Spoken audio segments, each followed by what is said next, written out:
Dans une atmosphère de meeting électoral devant plusieurs centaines de partisans autour de sa piscine, l'ancien diplomate a appelé la communauté internationale à prendre des sanctions ciblées à l'encontre des personnes qui se sont rendues coupables de ce coup d'État militaro-électoral, notamment à travers le gel de leurs avoirs à l'étranger et des interdictions de voyager.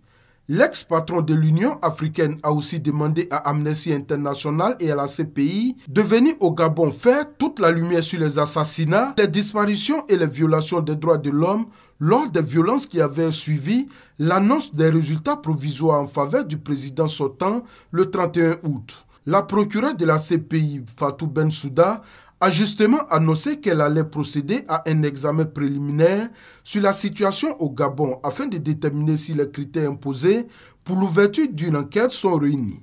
Le gouvernement gabonais lui avait demandé le 21 septembre de bien vouloir ouvrir sans délai une enquête faisant part de faits relevant de l'incitation à commettre le crime de génocide et des crimes contre l'humanité qu'il attribue aux militants de Jean Ping. De son côté, le nouveau Premier ministre Emmanuel Issoze Ngondé a annoncé que la composition de son gouvernement serait connue. C'est un gouvernement d'ouverture, largement ouvert aux forces vives de la nation, conformément aux instructions du président Bongo. Le ministre français des Affaires étrangères a lui aussi renouvelé son appel au dialogue politique devant des étudiants. En vain, Jean Ping refusant catégoriquement la main tendue d'Ali Bongo. Voilà quelqu'un qui a été désavoué par le peuple et battu dans les urnes, qui demande à celui à qui il a volé l'élection de venir dialoguer avec lui. Le Gabon a connu un pic de violence de 48 heures après l'annonce le 31 août de la victoire du chef de l'État sortant Ali Bongo, 57 ans, qui a prêté serment pour un deuxième septennat.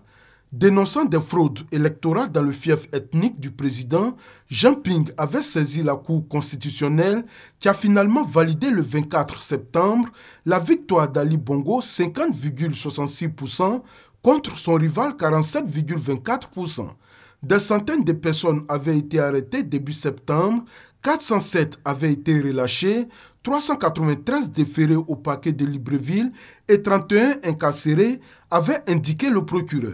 Des arrestations plus ciblées d'opposants avaient eu lieu juste avant la décision de la Cour constitutionnelle.